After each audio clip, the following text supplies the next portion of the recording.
제108회 총회는 낙태 및 자살 예방에 대한 대책을 결의한 바 있습니다. 그 결과 생명존중위원회를 구성해 생명 살리는 대안을 찾고 있는데요. 첫 행보로 세미나를 열었습니다. 이번 세미나에서는 특히 증가 추세에 있는 그리스도인들의 자살 문제를 심도 있게 논의하고 교회와 교단이 어떻게 대응해야 하는지를 재현해 눈길을 끌었습니다. 김희돈 기자가 보도합니다. 총회 생명존중위원회가 첫 세미나에서 다룬 주제는 낙태와 자살 예방이었습니다. 한마디로 생명을 지켜내자는 것입니다. 태어난 생명을 크리스찬들이 어떻게 공유하고 보호하고 주권자 되신 하나님의 뜻을 이어갈 것인가가 가장 핵심 가운데 하나였습니다. 첫 강사로 나선 이상원 전 총신대 교수는 개혁주의 관점에서 생명윤리를 강의했습니다. 그는 수정이 이루어진 순간부터 생명이라며 낙태 예방은 물론 자살 예방에 관해 교회가 적극 나서야 할 때라고 강조했습니다. 관련해 교회가 주의해야 할 점도 짚었습니다.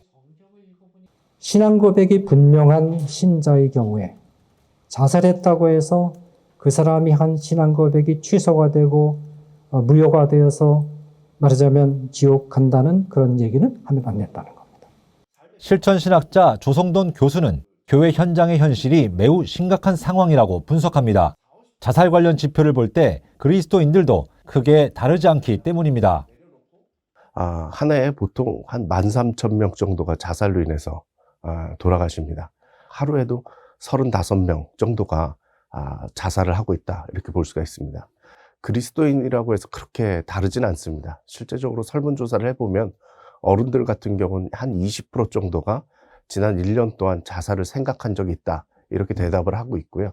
청소년들 같은 경우는 27% 정도 됩니다. 일반 평균이 한 30% 되기 때문에 거진 오차 범위 안에 있다. 목회자의 극단적 선택으로 인한 죽음 역시 한국 교회의 엄중한 현실이 됐습니다. 하지만 자살 예방에 있어 교회는 아직 희망적인 곳입니다. 생명의 소중함을 일깨우는 지속적인 교육이 가능하기 때문입니다. 생명이 소중하다는 사실을 깨닫는 데서부터 자살 예방을 시작하는 거거든요. 이런 부분에 있어서는 교회만큼 좋은 데가 없지 않습니까? 설교 시간에, 강의 시간에, 또 소그룹 시간에 나눌 수 있는 그러한 시간들이 참 많이 있지 않습니까? 이런 부분들을 교회들이 관심을 가지고 얘기를 좀 많이 해줬으면 좋겠습니다. 교단 차원의 움직임도 매우 중요합니다. 조 교수는 예장 합동총회가 생명존중위원회를 조직해 생명지킴 운동을 갖는 것은 매우 고무적인 일이라고 평했습니다. 특히 교회에서 요즘 자살자들이 많이 나오고 있는데 그분들 장례를 어떻게 치러줘야 될지 교회가 상당히 갈팡질팡하고 있거든요. 그래서 이런 부분들을 좀 정리를 해주시고 좀 대책을 좀 마련해 주시면 감사할 것 같습니다. 자살 방지라든가 낙태 문제가 생겼을 때에는 이런 앞선 기관들하고 MOU 체계를 해주어서 각 지역에서 아주 가깝게 공유할 수 있고 긴급할 때 서로가 좀 도움을 받고 도움을 줄 수 있는 그런 기회를 만들어 볼까 합니다. 총회 생명존중위원회가 생명을 지키기 위한 여정을 시작했습니다. 전문 기관과의 업무 협약도 필요하다는 강문구 위원장의 말처럼 위원회는 생명을 지키는 대안을 하나씩 마련해 나갈 계획입니다.